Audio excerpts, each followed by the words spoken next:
പണ്ടൊരിക്കൽ ഒരു ഗ്രാമത്തിൽ ഒരു കർഷകൻ ഉണ്ടായിരുന്നു. മറ്റുള്ളവരുടെ അഭിപ്രായങ്ങൾക്ക് ആവശ്യത്തിലധികം പ്രാധാന്യം കൊടുക്കുന്ന ഒരു ശീലം അയാൾക്കുണ്ടായിരുന്നു. ഒരു ദിവസം അയാൾ തൻ്റെ കഴുതയെ വിൽക്കാനായി തൻ്റെ മകനെയും കൂട്ടി അടുത്തുള്ള ചന്തയിലേക്ക് പോവുകയായിരുന്നു. അവർ പോകുന്ന വഴിയിൽ കുറച്ച് സഞ്ചാരികൾ നിൽക്കുന്നുണ്ടായിരുന്നു. കഴുതയെയും കൂട്ടി കർഷകനും മകനും നടന്നു പോകുന്നത് കണ്ട് അവർ പറഞ്ഞു, ഇതെന്ത് വിഡ്ഢിത്തമാണ് ഇവർ ഈ കാണിക്കുന്നത്? കഴുതയുള്ളപ്പോൾ ഇവർ രണ്ടുപേരും നടക്കുന്നത് എന്തിനാണ്? ആ കുട്ടിയെയെങ്കിലും ഇയാൾക്ക് കഴുതപ്പുറത്തേറ്റിക്കൂടെ? ഇത് കേട്ട കർഷകൻ മകനെ കഴുതപ്പുറത്തേറ്റി യാത്ര തുടർന്നു. അല്പം കൂടി മുന്നോട്ട് പോയപ്പോൾ 3 വ്യാപാരികൾ അവർക്കെതിരെ വഴിയിൽ വന്നു. കർഷകനെയും കഴുതപ്പുറത്തേറിയ മകനെയും കണ്ട് വ്യാപാരികളിൽ ഒരാൾ പറഞ്ഞു, എന്തിനാണ് ഈ ചെറിയ കുട്ടി കഴുതപ്പുറത്തേറി സഞ്ചരിക്കുന്നത്? കൂടുതൽ പ്രായമായ കർഷകനാണ് കഴുതപ്പുറത്തേറേണ്ടതെന്നാണ് എനിക്ക് തോന്നുന്നത്. ഇത് കേട്ട കർഷകൻ മകനെ കഴുതപ്പുറത്ത് നിന്നും താഴെ ഇറക്കിയിട്ട് സ്വയം കഴുതപ്പുറത്തേറി. അല്പം കൂടി മുന്നോട്ട് പോയപ്പോൾ ചന്തയിൽ നിന്നും പച്ചക്കറിയുമായി വരുന്ന കുറച്ച് സ്ത്രീകളെ അവർ കണ്ടു.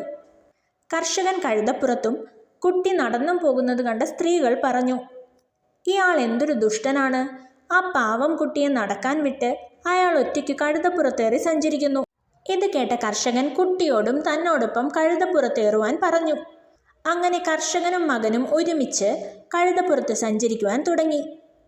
അല്പം കൂടി അവർ മുന്നോട്ട് പോയപ്പോൾ വേറൊരു പറ്റം ആളുകളെ അവർ കണ്ടു. അവരിൽ ഒരാൾ പറഞ്ഞു, എന്തൊരു ദുഷ്ടത്തരമാണ് ഇവരീ കാണിക്കുന്നത്! 2 പേരും കൂടി ഒരു പാവം കഴുതയുടെ പുറത്തേറിയിരിക്കുന്നു. വേണമെങ്കിൽ ആ കഴുതയെ ചുമക്കാനുള്ള ആരോഗ്യം അവർക്ക് 2 പേർക്കുമുണ്ടല്ലോ. ഇത് കേട്ട കർഷകൻ കഴുതപ്പുറത്തു നിന്നും താഴെ ഇറങ്ങി മകനോടും താഴെ ഇറങ്ങുവാൻ ആവശ്യപ്പെട്ടു. അതിനുശേഷം ഒരു നീണ്ട വടിയെടുത്ത് കഴുതയുടെ കാലുകൾ അതിൽ കെട്ടി. ശേഷം കർഷകൻ വടിയുടെ ഒരറ്റം തൻ്റെ തോളിലും മറ്റേ അറ്റം തൻ്റെ മകൻ്റെ തോളിലും വെച്ചു. എന്നിട്ടവർ കഴുതയെയും ചുമന്ന് നടക്കാൻ തുടങ്ങി. ഈ വിചിത്രമായ കാഴ്ച കണ്ട് ആളുകൾ അവർക്ക് ചുറ്റും കൂടുവാനും ഒച്ചയുണ്ടാക്കുവാനും തുടങ്ങി.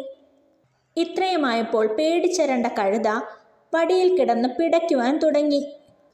കർഷകൻ വടി താഴെ വെച്ച് കഴുതയുടെ കെട്ടഴിച്ചതും അതൊറ്റ ഓട്ടം വെച്ചു കൊടുത്തു. ഓടിപ്പോയ കഴുത ഒരു പുഴയിൽ വീഴുകയും മുങ്ങിച്ചാവുകയും ചെയ്തു. പാവം കർഷകൻ വിഷമത്തോടെ വീട്ടിലേക്ക് മടങ്ങി.